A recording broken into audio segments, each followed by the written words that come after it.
മാങ്കൂട്ടത്തിൻ്റെ പേരിൽ ഒരു നടപടി എടുക്കരുത്, അദ്ദേഹത്തെ മാർപ്പാപ്പയുടെ അടുത്ത വരവിന് പുണ്യവാളനായിട്ട് പ്രഖ്യാപിക്കണം എന്നുള്ളതായിരുന്നു ഷാഫിയുടെ ആഗ്രഹം.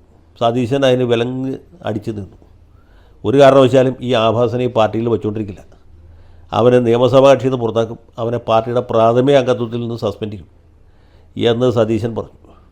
ആദ്യം ഈ മറ്റു നേതാക്കന്മാരൊക്കെ സതീശൻ്റെ കൂടെ നിന്നെങ്കിലും പിന്നെ ഓരോരുത്തരായിട്ട് രാഹുലിൻ്റെ ആരാധകരായിട്ട് മാറി. രാഹുലിന് സോഷ്യൽ മീഡിയയിൽ ഭയങ്കര സപ്പോർട്ടാണ് എന്നാണ് ഇവർ പറഞ്ഞത്. സോഷ്യൽ മീഡിയയിലെ സപ്പോർട്ടല്ല, ജനങ്ങളുടെ ഇടയിലുള്ള പ്രതിച്ഛായയാണ് പ്രധാനം എന്ന് പറഞ്ഞ അയാളെ പാർട്ടിയിൽ നിന്ന് സസ്പെൻഡ് ചെയ്യുകയും നിയമസഭാ കക്ഷിയിൽ നിന്ന് പുറത്താക്കുകയും ആ എടുത്ത തീരുമാനത്തിൽ ഉറച്ചു വെച്ചു.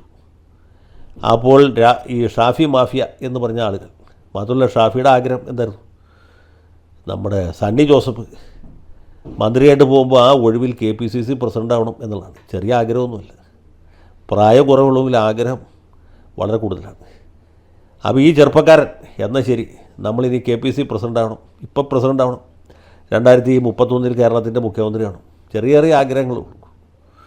അതുകൊണ്ട് പുള്ളിയും സതീശനെ ടാങ്ക് വെച്ച് ഇയാളെ പുറത്താക്കി കഴിഞ്ഞാൽ ജോലി എളുപ്പമാവും. കാരണം KC വേണുഗോപാൽ കേരള മുഖ്യമന്ത്രി ആയാൽ ഷാഫി പറമ്പിൽ KPCC പ്രസിഡൻ്റ് ആവും എന്നുള്ളതായിരുന്നു ഇക്വേഷൻ.